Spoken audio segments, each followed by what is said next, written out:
Falk's got the questions, digging so sharp, peeling back layers, hitting the heart. Shot Shoot podcast, blowing your mind. Every topic, one of a kind. Yeah, so welcome, Luke Falk, amazing Pac-12 all-time passing leader, I believe, right? That, and I think I got the sacks, negative rushing yards. I always joke about that too. So I think I've got them all. Yeah, you're kind of humble about the passing record. I would probably mention that 5 times in an interview, maybe if it was my record. I don't know. The fun thing about that is it means I was on some pretty good teams, and so it's as Leach said with those things, it's a team award, and he's certainly right. It's not like I could do that by myself. So Yeah, so when Leach convinced you to go to Washington State, I know like with Minshew, he told him Minshew was thinking about being the backup at Alabama, and he famously said like, well, do you want to be a backup at Alabama or do you want to lead the NCAA in passing yards? Did he have a line like that for you at all? Because you were a walk-on at that point. yeah, no, I was more so doing the, hey, coach, can I please be on the roster rather than them doing any recruiting. I think his recruiting pitch to me was, if I wanted to be a college coach, that he had a great tree. I think in his thought or in his mind, it's like, all right, a walk on, a great value add for coming up here as that post career. If you wanted to be able to get into coaching, he was a great resource for that. So I don't think he really intended that I would be a guy that would break the Pac-12 passing record when they were recruiting me, so it wasn't like he was telling me, hey, don't pass up the Alabama #2 job, because I didn't have that. I only had a opportunity to go to Cornell and go pay 40 grand or whatever the heck it is at an Ivy League school. So yeah, a little bit different recruiting story than most. Right. Because for people who don't know, you walked on because it was a thing where you had transferred in high school. And so I think it was your senior year, you didn't get to play, right? So they were looking at your junior tape. Close. Yeah. So my family transferred to a place called Oaks Christian when I was halfway through my sophomore year, and things did not go well there at all. That's in California. So we moved from Utah to California. Things blew up with my family, ended up coming back 3 games into the football season there. And then the state of Utah deemed me ineligible to play. So I was a glorified graduate assistant for my high school coach at that time, filmed all the games, broke all the games down. And actually, I filmed my team win the state championship here in Utah. They went 14-0. They had one of the best seasons. Talk about a tough pill to swallow as I'm filming them win the state championship at Rice Eccles. And, but it's funny kind of how things work out, because then 6 years later, I broke the Pac-12 passing record at that same stadium where I was up in the stands filming. So I always like to tell people, one, I caution parents when they want to go all in on the transfer deal. I always say if it's led by the kid, then probably listen. If it's going to be good holistically, because football is just such a small piece, or that sport's such a small piece. But if it's more so led from the society scoreboard and thinking you're going to get recruited and how are people going to view us, then probably hold off, caution yourself on making that drastic of a decision. There's more to life than the scoreboard or the optics of that. But then the second piece I always tell people is if you're great at where you're at, things have a funny way of working out. So me learning that in high school of doing the GA work, well, that helped me have a better knowledge of defenses and film study and all that, which then led me into helping me break that Pac-12 record at that same particular spot. So I just think life's pretty funny that way. If you put your best foot forward at where you're at, good chance things are going to work out for you. Yeah, but did you have the dream to play still at that point when you're watching, you're filming things and you're being an assistant? Did you still have those visions in your head of playing in the NFL, which you eventually would end up doing? Yeah, I mean, at that point, that one seemed kind of like a pipe dream for me. I just wanted to play high school varsity football. I had never been a solidified starter or a solo starter. We went back and forth my sophomore year, split time, and then my junior year, I got benched like my second game. So at that point, I hadn't even really played a full season as a high school starter. So sure, I had the dreams and goals of playing in the NFL, but really I was just trying to become a great high school player in hopes that I would get an opportunity to go play at the next level in college.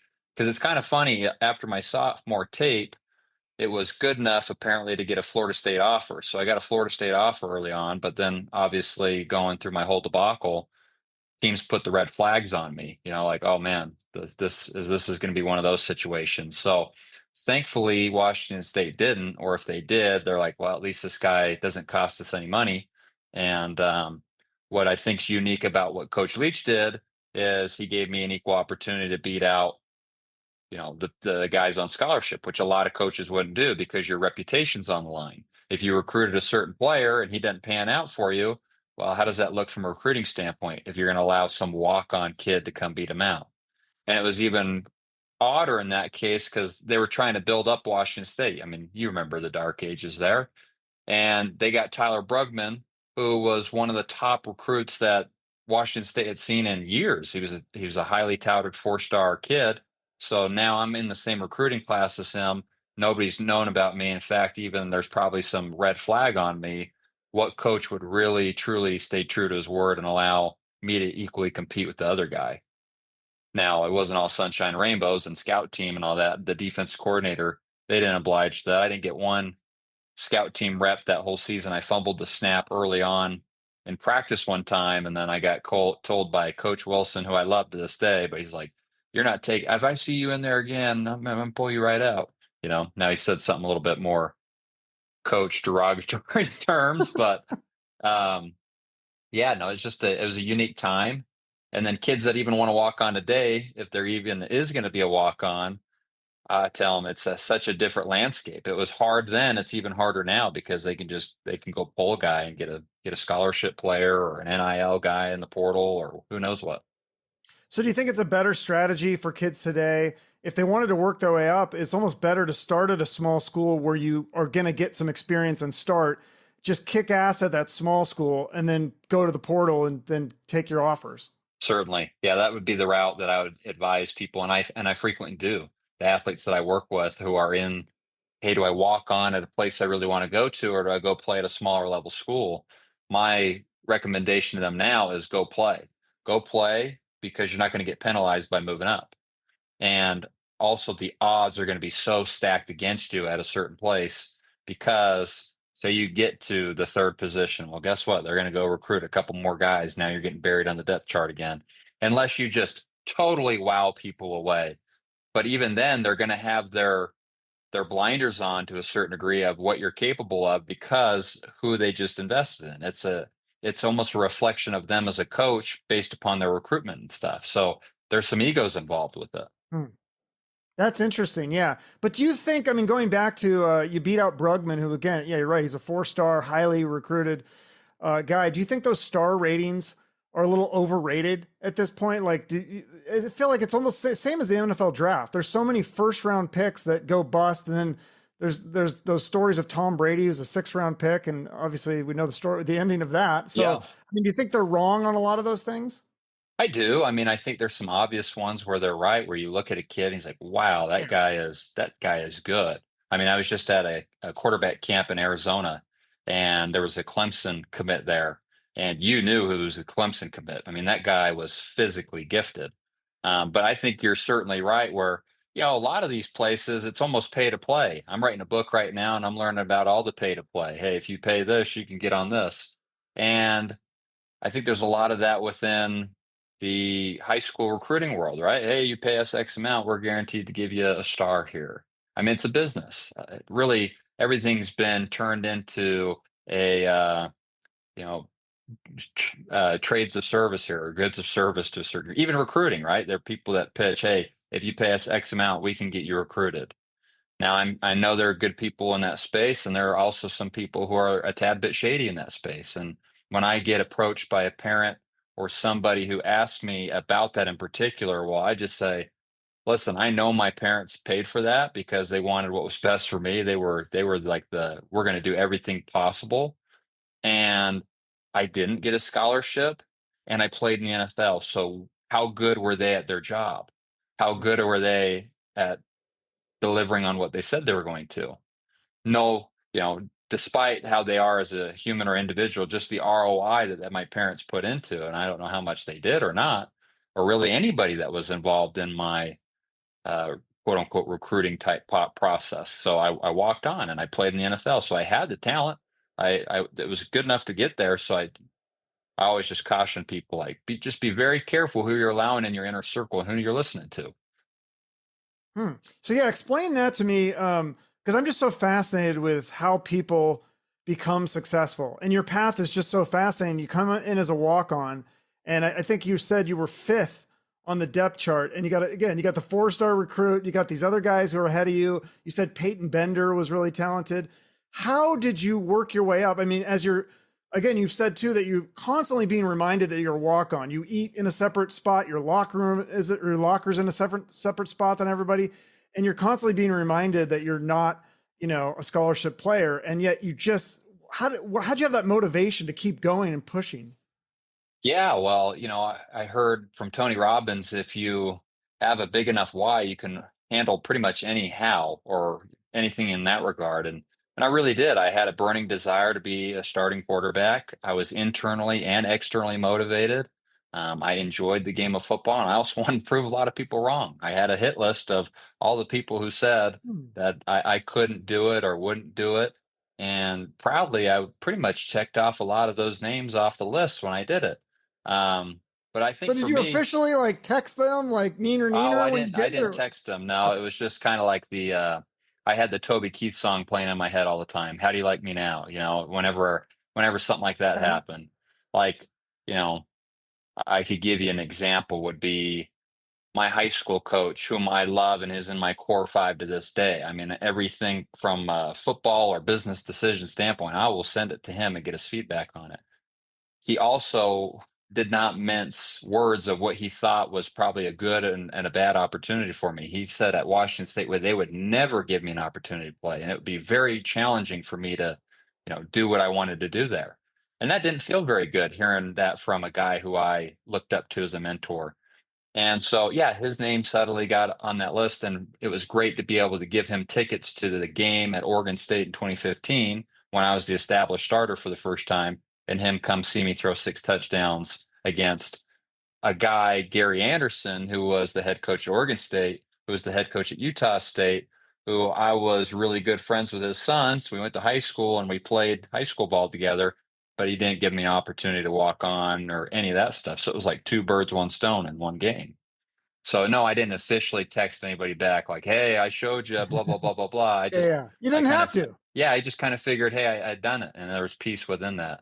But I think the Yeah. biggest thing for me is, you've seen my play. I wasn't a physical talent. Like, if you went to practice at Washington State, you might not think I was the starter based upon the guys that were throwing there. I mean, Peyton Bender was a phenomenal, phenomenal talent in terms of just being able to throw the football.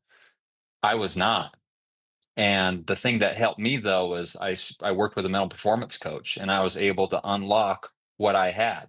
And that really helped me through the process. And the times that I was on point and doing everything that I should, 2015, 2016 seasons, played really well. When I took it for granted, when I was very lax, when I allowed success to create entitlement, when I, surrounded myself with a poor environment, things didn't work out that way. I didn't have enough physical talent to overcome the interferences. In fact, a lot of people don't. So I always tell people with my clients now, it's like, listen, mind strength and mental performance isn't I get to a destination, I am good. It's a continual journey. You have to put in the work day in and day out. There was certain games in my career where I did the right process. UCLA in 2015, we have that fun fourth quarter comeback. Great. But then there are games like the University of Washington game, my very last game as a Coug, where I choked, where I allowed my need for approval and wrapping my identity up in what people thought of me and how I'd be perceived, all of that to then come allow me to have a crumbling down performance. So it's not hey, I did it in one situation, I'm going to do it again. I certainly learned that the hard way. Yeah, there's so much to unpack right there. But let's talk about the Apple Cups because that is something I really was always curious about. Oh man. Yeah, I mean, I grew up in Washington, watched all the Apple Cups, as many as I could remember. It didn't really have a dog in the fight. Huskies, Cougs, whatever. Started to become a Coug fan when Mike Leach took over, and so then I was always like, okay, where are these good Apple Cups? The history was there. What happened So you say you're taking a lot of the blame yourself, but I mean, it was other quarterbacks. I mean, I think Leach only won one of the games. His excuse was always, well, UW, they have way better recruits. But the reason I don't buy that is because you guys would play UCLA, who would have 4 and 5-star recruits, and you'd smoke them. So Yeah. what do you think it was a mental thing in the Apple Cups? Well, it's a perfect storm. One, Chris Peterson is one of the best college coaches, I think, of all time. And they were pretty dang good. They had Vita Vea, Harry Gaines, Buda Baker. I mean, they had a number of guys. And they also had a really great defensive philosophy going against the air raid. Really, anytime we played somebody from that Boise tree, they found a way to supplement and pressure us, basically meaning, hey, they're not bringing more than we can handle, but they had such creative looks to make it feel like they were. Or even UW in general, just rushing three, but being able to get home to the quarterback. And, you know, they really had us dialed in from that number. But I also think probably the biggest thing was the mental piece, especially later on. You know, early on when you're playing them, I don't think it was that much of an issue. In fact, I really wish that I had an opportunity to play against them my sophomore year. I didn't due to having concussions at that point, but because I really think we really had a great roster that year, maybe even better than them.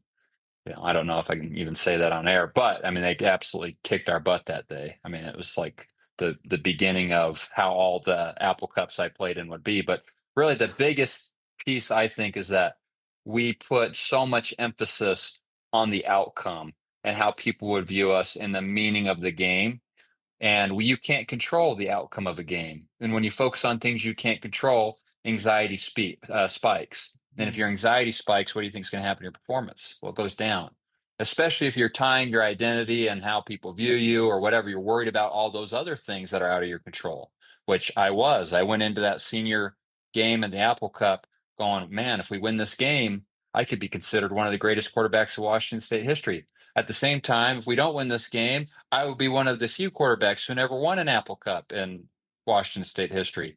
Oh, what's this going to do to my draft stock? What's this going to do? You know, all these things. So all that pressure I put on myself to focus on the outcome, anxiety spikes, performance decreases. And what do I do in the meantime?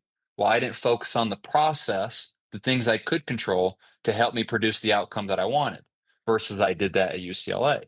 You know, UCLA game, we got a minute 11 seconds or however much time there is left for 80 something plus yards to go. We weren't thinking about as a team, hey, what's it going to mean if we win or we lose this game? What we were focused on is the task at hand, doing our job, executing at a high level, the things that we can control. So what happened? Our anxiety decreases, our performance increased. And I think it started with Coach Leach, and I think it started with me. You know, I think Leach did a much better job in the Apple Cup of not putting such an emphasis on the outcome, but I didn't. I put a huge emphasis on the outcome. And I think I'm not comparing myself to Peyton Manning by any means, but I think Peyton Manning and some other great people and quarterbacks and performers who haven't been able to quote unquote get over the hump, they do the same thing, right? He couldn't beat Tennessee. Well, I guarantee, maybe not guarantee, but I'm pretty sure guarantee he put such an emphasis on the outcome and needing the outcome, his anxiety increased, his performance decreased, rather than doing what he had done all the other games. Versus you look at a guy like Tom Brady, who is no stranger to the spotlight. I think what Tom Brady did better than anybody is being able to dial in on the process and doing his job and focus on things he could control.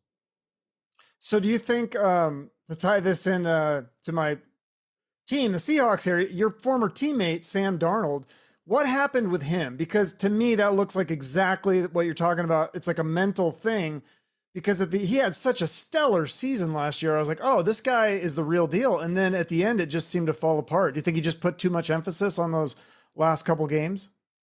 Probably. And then one, too, like Sam's case, I mean, New York, that was a tough place to be for him. It starts with leadership. You got to have the right people around you at quarterback. Like I said, the Pac-12 record wouldn't have happened had we had a bad team, had we had bad pieces around us, or a bad system or bad leadership.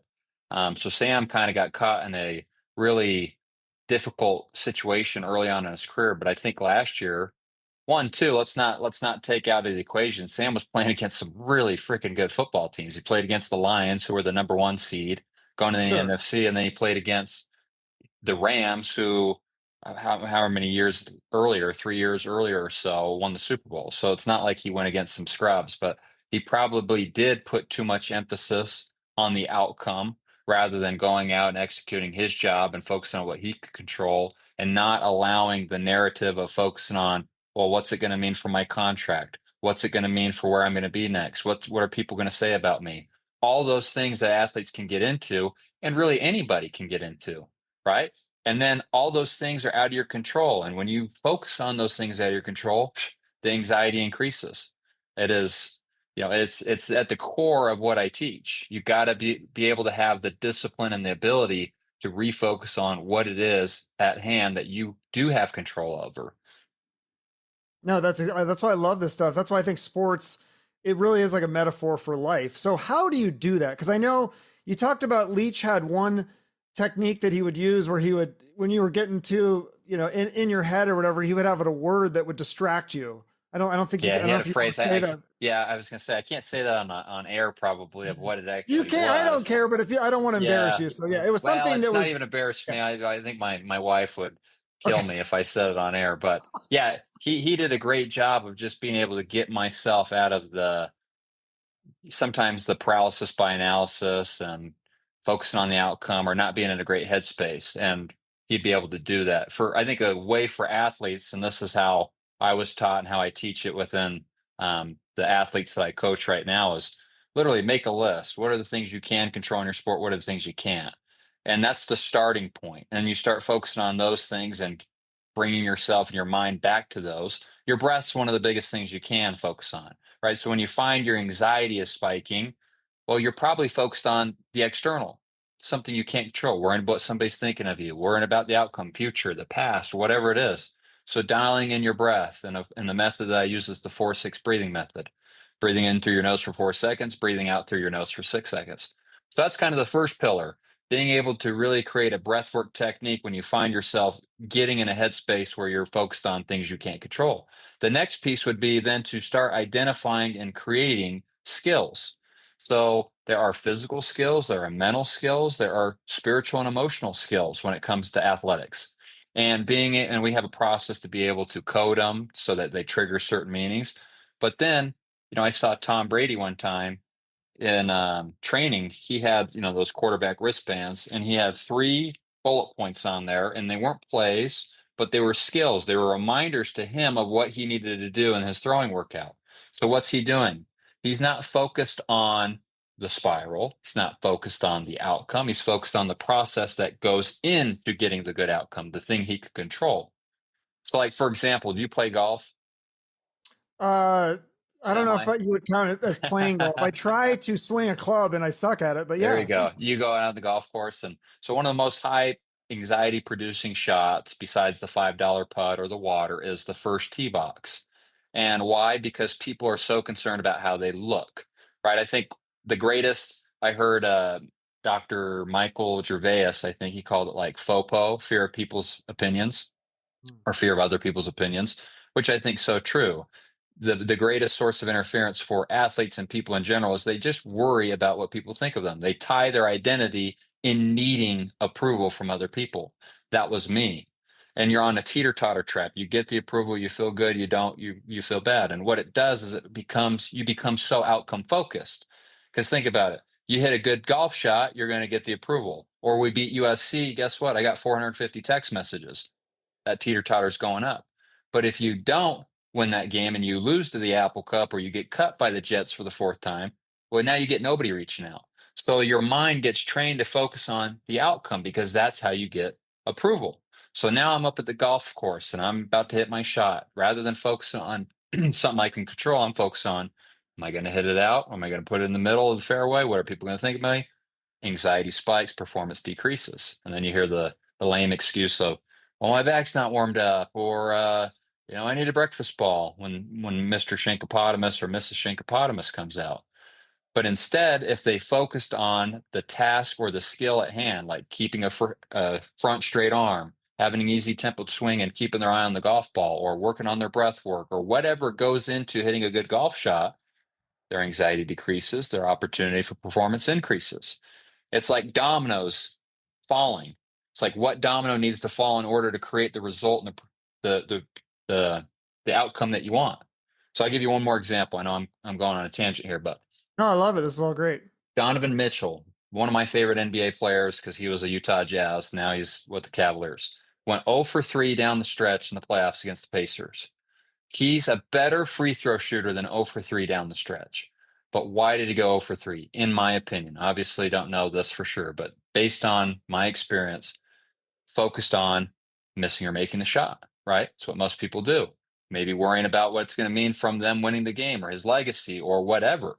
So now his anxiety's up because he doesn't have direct control of that. And then as a result, performance goes down. Versus if he focused on having good knee bend, keeping his eye on the back of the rim, and having a great high follow through, all three of those things he could control, anxiety would go down. All three of those things, if he performed that at a high level, his opportunity to be able to make the outcome that he wants, making the shot, significantly goes up. Do you see that? So it's kind Yeah, of twofold. it's kind of like kickers too, right? I feel like because you'll see a kicker miss a kick and you're like, ooh, that was a bad miss, and then they'll do like 5 bad kicks in a row, and you're like, what happened? Like this was a great kicker, Yeah. and now they just got into this groove of like missing, and then it's hard to get out of it. But certainly, because what happens in that case is funny. You brought that up. I call that the negative play cycle. A bad play happens, and I even ask my athletes, I'm like, "Can one play equal two?" And they say, "Well, no." I say, "Yes, it can. In fact, it could equal 3 or 4. It could equal a game. It could equal a week. However long, if you allow the previous play to negatively impact the next one." And what happens in the negative play cycle is bad play happens. They immediately go to the past and wish it didn't happen, and they get embarrassed that it did. But then they bypass the present moment and they go to the future moment and they have fear and worry that's going to happen again. So you're living in the past and you're living in the future. Two things you don't have control of. And when you're too far in the past, you have guilt. When you're too far in the future, you have fear and worry. And then what happens is the present moment gets squandered. So from a quarterback perspective, what it might look like then is, well, they're fearful of making a mistake. So the check down Charlie comes out and you bypass all your reads, you just throw it to the running back. Or you try to make it all up in one play and you force the ball. Like my junior year against UW, I threw a pick late in the second half. And then I threw 2 more picks on the 2 consecutive drives because I was trying to make up for the last one. Right. So you're more aggressive. You're taking more You risks. take more aggressive. It's like you think that one by having some superhero play, you're going to get it all back. It's going to make up for the last one when it's not. In a kicker's So instance, that never worked. That technique never. never did. No, it never did. Did Leach try to steer you that way though? Did he say, okay, just calm down a little bit, or he say, go out there and throw a bomb? His cue was just play the next play, and what that meant is go out and do your job. Your job isn't to force it in between 2 defenders. Your job is to go through the reads and put the ball in play. So for a kicker, what happens to them is they go through that whole negative play cycle and they're fearful it's going to happen again. Well, where's their mind focused on? The outcome. Well, they can't control the outcome. So then they forget the actual process to kick a kick. Right? So the great Does it ones. help? Oh, go on. Does Leach's techniques does that play into your philosophy now, or is it counter to that? Because you see things like at Mississippi State where the receivers were dropping balls and he folds up the chairs and puts them away. Like, that seems like counter to what you're talking about. Leach learned a lot of mind strength with Coach Leach. In fact, a lot of it, though, I think he was spot on. There's even like a mind strength technique of stating what you want. Coach Leach, I remember he's like, don't think of a pink elephant. I'm like, he's like, what did you think of? Well, pink elephant. He's like, yeah, state what you want. That's the image that goes in your head. Now, there would be some games where he's like, don't throw a pick. I'm like, Coach, what do you want? So you had to flip the statement in your mind.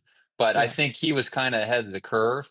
And what was so great about him is he just kept things simple. He kept them easy. And that's a dirty word in football, but by doing that, it allowed the mental space to be able to play fast. And then what he was great at is he never got too high, he never got too low. Sure, he'd get pissed off. Sure, he'd make you up down. There was that same Oregon State game I was telling you about where I threw 6 touchdowns the first half. In the second half, I was doing up downs, but it wasn't necessarily maybe about the outcome. He just didn't like the process that we were going about it. And in terms of thought that my mental state or the way that we were operating as a team needed a recheck. Now he could get, he could get outcome focused at times if I checked a run into a light box. For those of people that are listening, it means there's less defenders in the box. We had more people to block. And if it didn't go well, I might get yelled at and chewed at versus going, hey, that's a good check. That's a good process. We didn't get the outcome we wanted. We'll work on it. Sure, there were certain times like that, but I think the majority of the stuff that I took away is he helped me perform at a higher level by doing the things that we're talking about. Like, Yeah.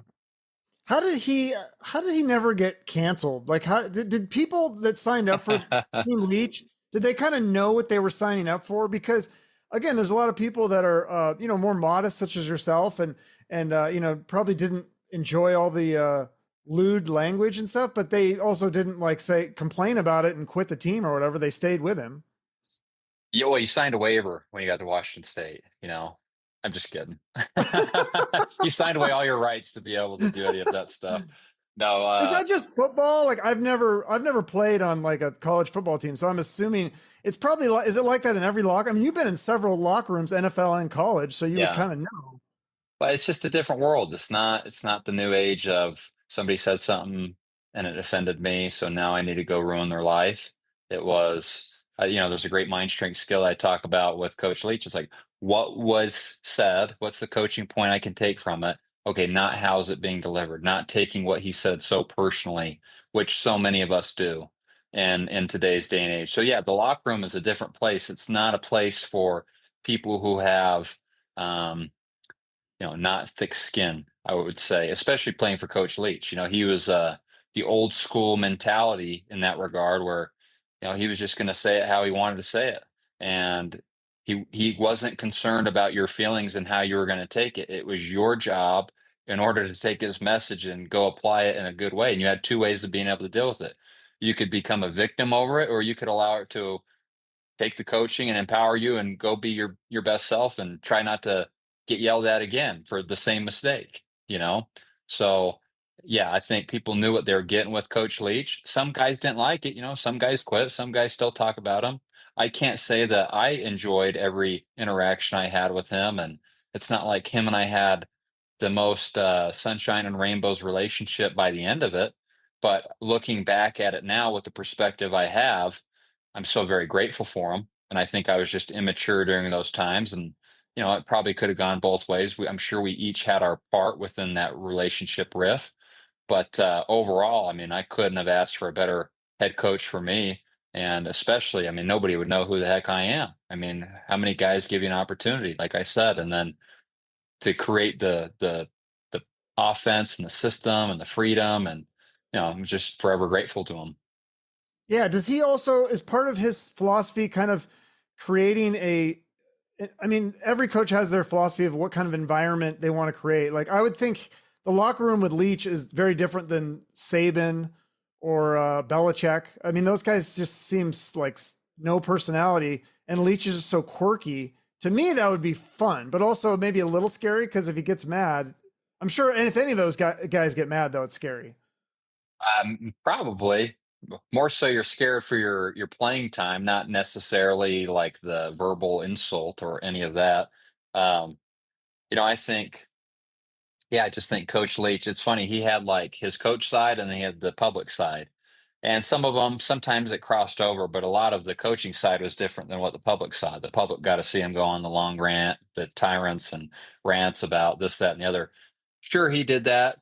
If you're the quarterback, you probably heard more of that. But if you're part of just the everyday regular team, you more so heard the football messages coming from him. And occasionally, he would bring up something from whatever he was studying that day. But really, the public got to see more of the quirkiness Leach than a lot of the players did, excluding the Oh, quarterbacks. The quarterbacks, we got to see it all. I mean, okay. there's no That's different. interesting. I wondered if it was maybe he was even quirkier behind the scenes. Like, so I thought he He tried to he kind of he tone it down for the press. So you're saying he ramped it up for the press, and he was even quirkier than he was in the locker room. Well, I just think he was himself in any situation, but when it came to football, he had to go do his job. I'm not saying he wasn't Yeah. quirky in front Okay. of the players. He certainly was. Now, I don't think Leach was like, I'm going to go turn it on for this crowd. I really think Okay. Leach was just beaten to his own drum and was very authentic and had a great authenticity about him, which is what made him great, right? He wasn't trying to be anybody he's not. He was genuinely interested in all those topics at that time, and I think he genuinely enjoyed the discussions. And I mean, really, anytime if you interacted with him personally, it's not like he wanted to talk football all the time, like most of these football Right. coaches did. He had so many other interests. And then when So he did was in the he? football building, he made sure Sure. that the message was clear. So did you ever have those moments where you didn't talk football, like where he talked about other things he was studying, or conspiracy theories, or advice, or Oh philosophy about yeah, just general? yeah. Well, that's why I said the quarterbacks did. We spent so much time Yeah. with them versus like a defensive player. Really how our team was structured is, which was so great about Coach Leach, is Coach Leach was a master at delegating. He hired great coaches and he trusted them to coach. So he wasn't trying to micromanage everything the defense did. And in fact, Alex Grinch, who was our DC, he was basically the head coach of the defense. Those guys got to interact with Grinch that much versus my roommate, Isaac Dotson or somebody. He really didn't get to interact with Leach all that much because it would only be during team settings. But us quarterbacks, yeah, we got the full scope. It was 70% non-football, 30% football. And it was whatever the flavor of the month is that, okay, you're writing a book about Geronimo. We're going to learn all about Geronimo. Okay, you're learning about the Vikings here. Okay, now we're going to learn about the Vikings. Now he'd bring some of that within our team, like before each game, he'd have some um, video or whatever emphasis that he wanted to go into the game, and whatever he was studying at the time, it might get thrown in there. We'd watch some videos of Vikings, or, an animal stalking some prey or whatever, like whatever was interesting to Coach Leach at the time. And then he'd make that part of the team video. So I don't know if that's a good enough description, but it's like there are certain guys that really didn't get a lot of personal touch from Coach Leach because they weren't in his quarterback room. And in your Sure. quarterback room, his quarterbacks, that's why a lot of them have so many stories, because you're with them all the time. Yeah. No, for sure. So, I mean, going back to, you were talking about your senior season, you said it was maybe a little bit of a disappointment, because I remember people, I don't know if you saw these t-shirts, people had t-shirts that said it's our Falking year. And I thought that was so good. Like and you started off so great. And, but you said that you're more loose with your regimen then, and it was a poor environment. And, I mean, is there things that you would have changed your senior season and done differently? Yeah, well, one, I would have been on better terms with Coach Leach. It was at the time I was getting advice from pretty much everyone under the sun who was in the agent space, that based upon the quarterback class that year, that it was a lighter quarterback class and that I was a projected second or third rounder and that I'd be crazy to go back for my senior season. And but I really wanted to go back. We were one game away, really for like the past couple of years, it seemed like, of being at the Pac-12 championship game and winning it and having the opportunity to do that. So I want to go back and finish it out with people that I came in with. And so at the time, in the off season, it was then a debate of, okay, well, can WSU pick up more of my insurance policy? So if I come back and something happens, I get an injury, or if I fall in the draft, that I would be compensated for me taking the risk of coming back. And that became a huge riff initially with, like, Coach Leach and the powers that be at the time. And so it started off on the wrong foot. And then I allowed kind of that whole riff at that point to probably lead into the season of being pissed off and not feeling supported. And I allowed some victim type thinking in that regard. And I also too, I got to the point where I was tired of Coach Leach showing up 50 minutes late to our quarterback meeting. And rather than me thinking it was funny like I did when I was a walk on, I was like, I feel like we're wasting, I wanted more structure, more regimented type of deal. But instead of doing that in a powerful, proactive way, like I said, I self-destruct in a sense. I quit working on the things that helped me be a great player, quit working on my mind strength. I quit hanging out with my teammates the way I did in 2015 and creating personal relationships outside of football to create trust within them from a leadership standpoint. I quit being one of the guys. I was more so isolated. I was more so concerned about what other people thought. Um, I really digressed my senior year. I really got quote unquote fat and lazy. And just didn't continue to do the things that I needed to do in order to play at a high level. So then when it came down to the season, one, I didn't have Coach Leach's trust, nor do I think I had the trust of my teammates at the time. I probably had the public's trust based on what I did, but based on what I had done in the offseason, the daily deposits that I was making, they weren't big enough. In fact, I was probably making more withdrawals with everyone, including myself. And I think it comes back down to too, is I had a lot going on in my personal life from an environment standpoint that I didn't have the skills to create healthy boundaries for me. And it was like I was really not in a great headspace going into that year. If I look back on it, I would say it was more of kind of like a depression type stuff. And but I didn't do what it took to help me get out of it. And in fact, that kind of went all throughout until I finally got cut by the final time with the Jets. That just that whole headspace, dark cloud, it seemed like, and then finally went and got some help from a therapy standpoint and started really unpacking and unwinding a lot of things that I probably had suppressed just to go out and perform. Because as a performer and you're playing in front of however many people, however many hundreds of thousands or millions of people on TV, it's like you're trying to just compartmentalize and make sure you're ready for the game on Saturday, where you're maybe not dealing with the things that are going on that somebody else would. And I really didn't feel like I had the skills at the time to properly do that until I went to therapy and started to decompress. Okay, what just happened? Okay, here's what happened, and I started working through that. And I got back to my mind strength skills. I got back to the things that helped me in that regard.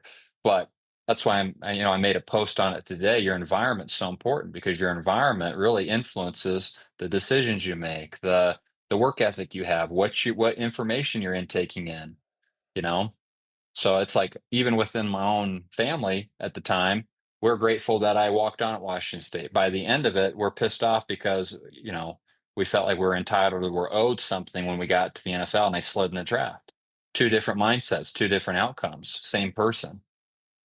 Yeah. Wow. That's a lot. Yeah. I mean, and that's interesting. I know you say that you're not a mental health expert, you're a mental strength coach, and it's different, but I do think they're related, right? Like I think if people can build up their mental strength, I mean, it's easier to work through mental health issues. And I mean, you must know that too. I mean, I had Hilinski's parents from Hilinski's Hope on my show. We talked for like 2 hours of just Yeah.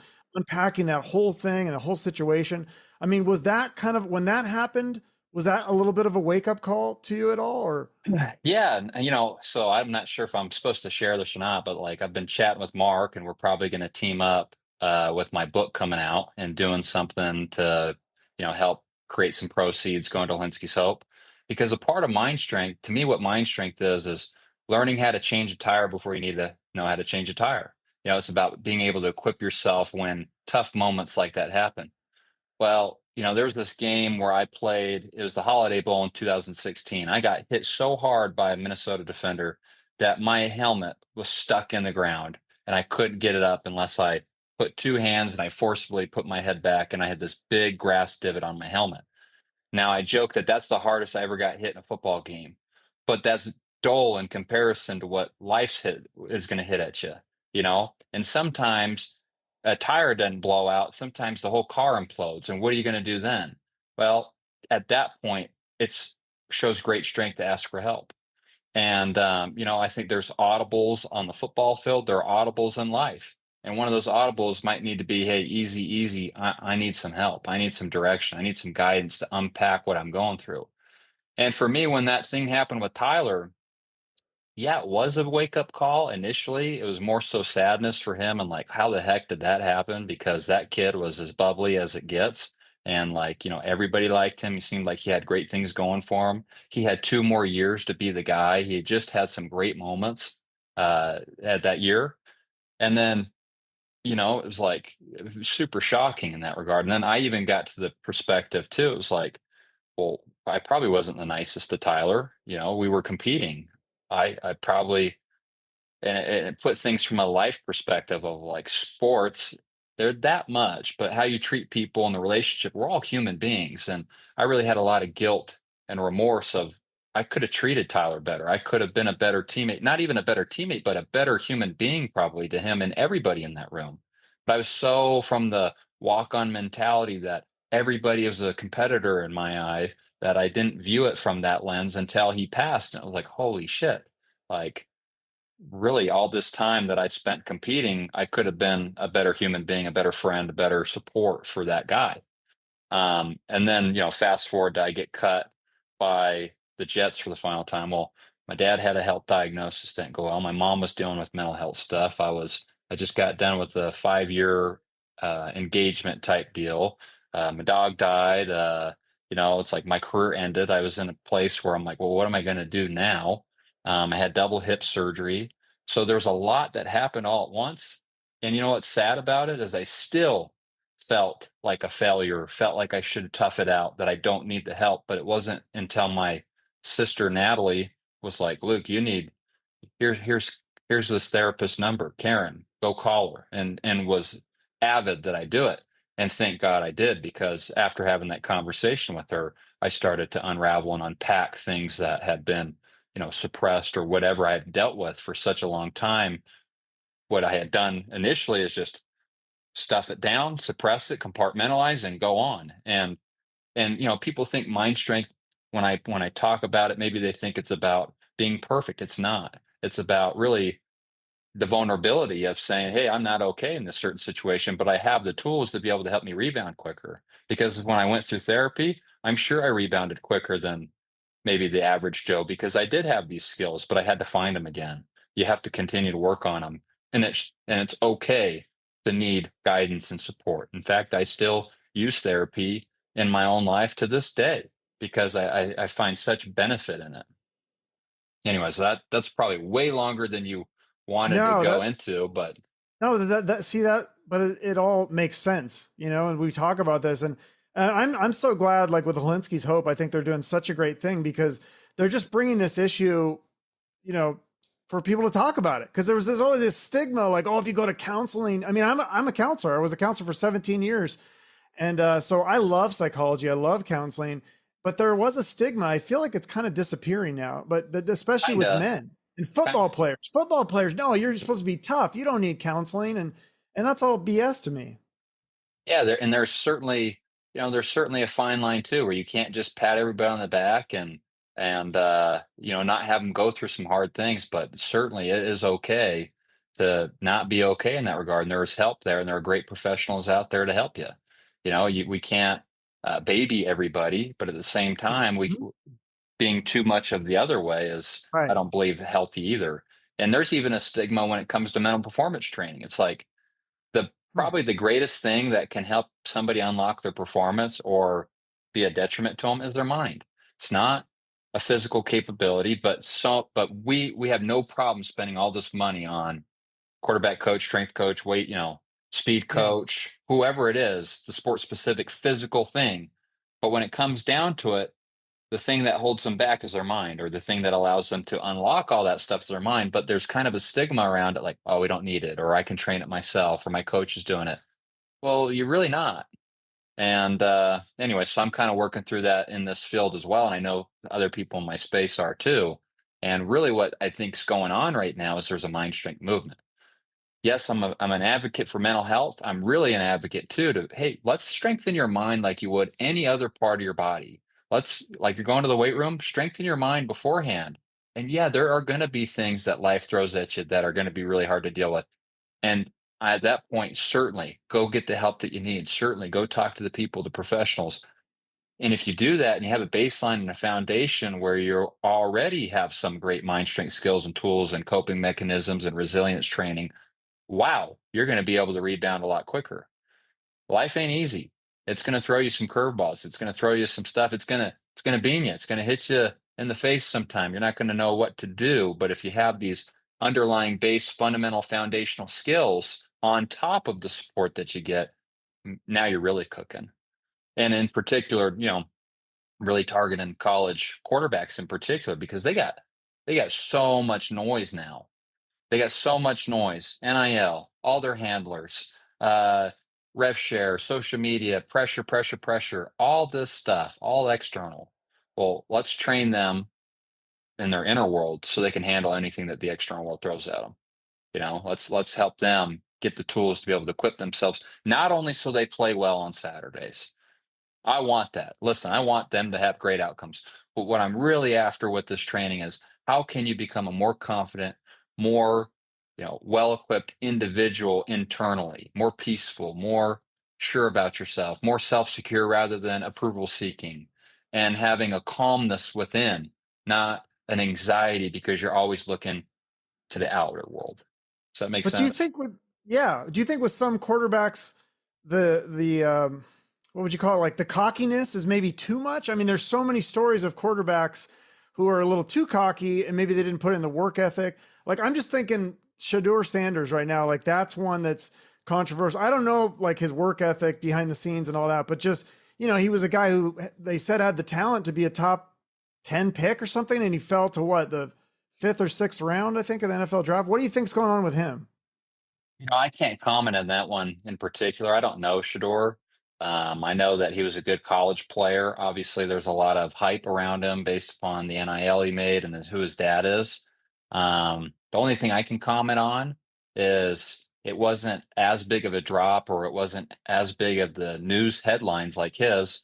But in my experience, I had something similar. I thought I was going to go higher and I fell, and I had two choices to make. I could have my walk-on mentality and be grateful for the opportunity that I had and put the time, energy, and effort into maximizing my skills, or I could do what I did and feel entitled, feel like a victim, feel angry, mad, bitter, upset, feeling like I got slighted.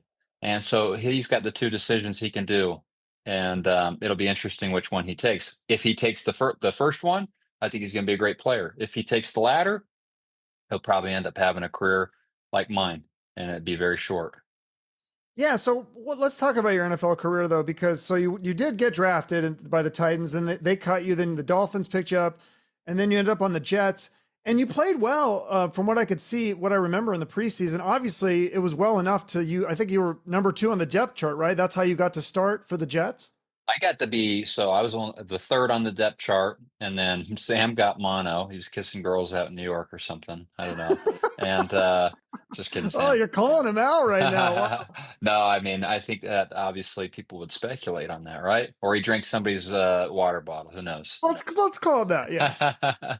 But then Trevor started, and then he unfortunately got injured by Miles Garrett and broke his ankle, and then that's how I went from third to first in a matter of a day, 2 days. Yeah. So maybe you didn't have the preparation. I mean, because I thought before listening to your last couple interviews, like just from being on the outside, I was like, man, he got a raw deal. Like they gave him like one game to start with, and I feel like at the time I don't know if the Jets had the greatest like offensive line and weapons and receivers and running backs and all that, and then they just like cut you. You went from starting a game to not even like practice squad. And I thought you Yeah. kind of got a raw deal. But then when I listen to interviews ago, it was all my fault. I take all the responsibility. I didn't play well, blah, blah. I'm like, wow, that's such a 180 from what I would have thought you would have said. Well, if you would have asked me in the immediate aftermath of it all, I would have said all those things. Well, we played two playoff teams on the road. Well, I didn't get any notice. Well, we had a bad team, bad environment, bad this, bad that. But I'm giving all my power away then. I'm the victim. I'm blaming in my external environment. If my external environment's good, then I'm good. When I've had time to really reflect and have great perspective on it, it's well, I didn't necessarily do the things that were going to help me be in a best position to play well. Like here's tale of two again. Like I think it's pretty funny within my career. There really is like two careers, one of doing the right things and one of not. But my first career start against Oregon State, same thing happened. Starter gets injured. Connor Halliday gets injured. My first game I play in, Pac-12 Player of the Week, threw for over 500 yards, played great, and never really looked back after that moment. My first career start against Tom Brady and the New England Patriots didn't go all that well. And what people say when it comes to being lucky is, preparation meets opportunity.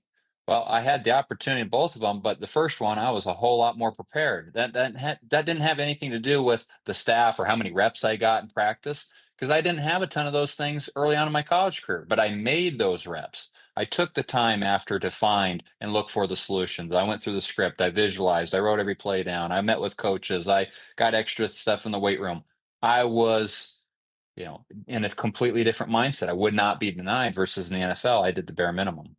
I'm I did what I was asked. I did nothing more. So when I got that moment, my anxiety was up because what's the number one thing you have control of as a player? Well, your preparation, and my preparation wasn't on point. And yeah, so if you would have asked me right after and I got cut, I'd have so bitter. I was beyond bitter. How could this happen? Blank, blank, blank. If only this would have been the case. But now I can see clearly, hey, I bet things would have been a whole lot different had I done what I needed to. Yeah. I mean, do you look back on that now and say, I mean, because you're only 30 years old, I believe, like now you Pretty have this young. perspective and you have the different mindset. Why not make a comeback and try out for, I mean, especially now with all these, besides NFL, they have these kind of minor league. I don't even know what they're called. They're like kind of like next minor league NFL. I don't know what it's called, Yeah. like XFL or something. I mean, you could potentially make a comeback if you wanted. Well, if you saw me move around right now, you probably have a hard time starting on the high school varsity team right now. No, but in Because of injuries or yeah, yeah, just some injuries. I mean, I took a lot of hits on my own doing in college, and my hip surgeries probably didn't go as well as I would have hoped, and having some issues in that regard, and some aches and pains from really not getting rid of the football probably in college and averaging 35 sacks a year. That's way too many. And as a quarterback coach, that would have friggin' driven me nuts.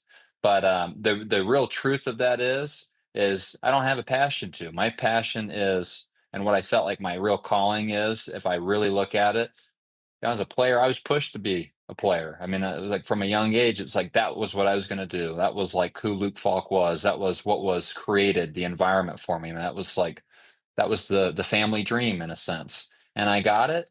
And quite frankly, it was like not all that was cracked up to be when I got to the mountaintop. And I think that's part of where the lack of motivation was too. Like, is this all there is? I got to a place where I thought I would be fulfilled. I thought I would be, and it's not. You can never get enough of what you don't need.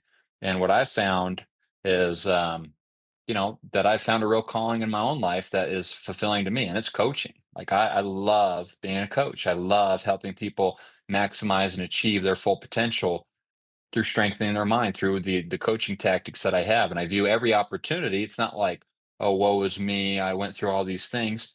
Those trials and tribulations, the highs, the lows, what a great apprenticeship for me to be able to pass it on to the next athlete, to help them prepare to get off the teeter-totter trap, to focus on the things that are going to help elevate the performance, not only on the field, but also in life, and also help them just, be more self-secure, not so insecure. I was so insecure, so insecure, and I'm still battling and working through it.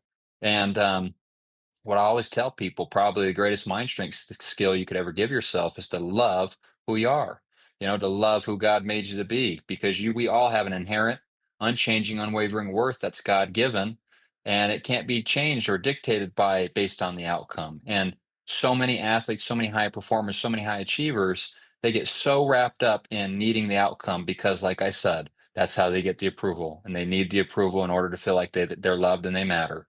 And it's a sad reality. So then when they're not, and when that sport gets taken away, or when that job, or when that whatever that was that they placed their identity in gets taken away, then they have an identity crisis like so many athletes, so many high achieving, so many performers do. I know I did. That was part of I joke, my quarter life crisis. I went through a quarter life crisis, and it really helped me put things in perspective. And I'm still working on them. I'm still working on them. I'm still working on loving the man in the mirror that I see in order to help me have a foundation in that, not even on, hey, if I have a great post that takes off, not making that my identity, not making, I got this book coming out. If it's a bestseller, not making that my identity, or my coaching. It's not my identity. It's not who I am. It's what I do. so what is your identity? You mentioned treating others well, like you wish you had treated Tyler better, and other things that you want to be known for besides football and your book or whatever. Yeah, I just think it's like people remember how you made them feel, and just treating people the way I want to be treated. And really, my identity is rooted in, well, what's going to give me peace? What's unchanging, unwavering? Knowing that I am here for a reason, that the way that I was made, the way that the situation, the family that I come from, where I grew up, all the things in my life are here for a reason, for me to have some higher work, some higher plan, some higher purpose. And, to have acceptance. For such a long time, I fixated on things I couldn't control. And I would get mad, angry, bitter, all those things, and have anxiety around it. And it really put a external focus through that lens of needing people's approval in order to make me feel good about myself or feeling like I matter. And what I did is I lived on the teeter-totter trap, and I hinted at it, but it's like it goes up, it goes down. And at the root of the teeter-totter trap and the foundation of it is it's externally focused. So other people dictate it, or other situations. And what I did is I lived in a constant state of anxiety and a constant state of, wondering how I looked, how I viewed. And so even a situation where I'm Luke Falk, the quarterback at Washington State, right? I'm the talk of the town. I have a bad senior year. Well, what happens? The teeter totters down. Now I feel poorly about myself. Well, now this guy Gardner Minshew comes in, and he's way beyond Luke Falk. He's 40x that from a perspective. Well, now how do I feel about myself when nobody's in that regard? So it's like going through of, I can't allow my identity to be based upon any external. It's got to be rooted in something that's unchanging, and that person's within me. And you got to have a love for yourself. So there's even a poem I wrote about it through my own struggle that I've shared at some of my talks. And I know I'm a little bit long on this, but it goes, who cares what they think? I surely do. Every move I've made, I've thought of the review. How will I look and what will they say? Will I win their love and approval for just one more day? Why do I do this? How could it be? Does it all stem from a deep root of a lack of love for me? And if this is so, how then do I grow? The answer becomes clear. Start loving the man who is standing in the mirror. And that's really what I think my purpose and my calling is to help people who have struggled with that, to help people who have walked that same road like I have, and help them by finding the answers within myself so that I'm best equipped to be able to bring them along with me. So I love sure. it. I Yeah. love it. I love all that. Yeah. So like I said, all the outcome stuff, I want people to have that. But really what I'm after is that inner foundation, the thing that can't be changed, it can't be wavered, it can't be moved or shaken. Well, I was a fan of you as a football player, and now after talking to you for an hour, I'm a fan of you as a person, as a strength coach, and I'm excited to read this book. It sounds amazing. I'm inspired just from talking to you, so I'm sure the book's going to be amazing. I appreciate it. Thanks for having me on. Anytime I can pick out the message, I'm happy to do it. So thanks, Yeah. Chuck. If you're ever in Arizona, come down to the Coug Bar and watch a game with us. Like, we'd love to have Borgie's been there, and some of your buddies. So That'd be great. Where's it at in Arizona? there's one in Scottsdale, like kind of like Fountain Hills. It's Okay. a cold beer and cheeseburgers, and yeah, it's really fun. You'd have a good time. Everybody would love you. Well, I think, my wife would really like to take you up on that. Get down to Scottsdale in the fall. Sounds pretty good. Okay, yeah, hit us up. Okay. All right. Thanks. Go I'll Cougs. see you later. Go Cougs. Bye bye. Every topic, one of a kind. From the rockers to the wise men.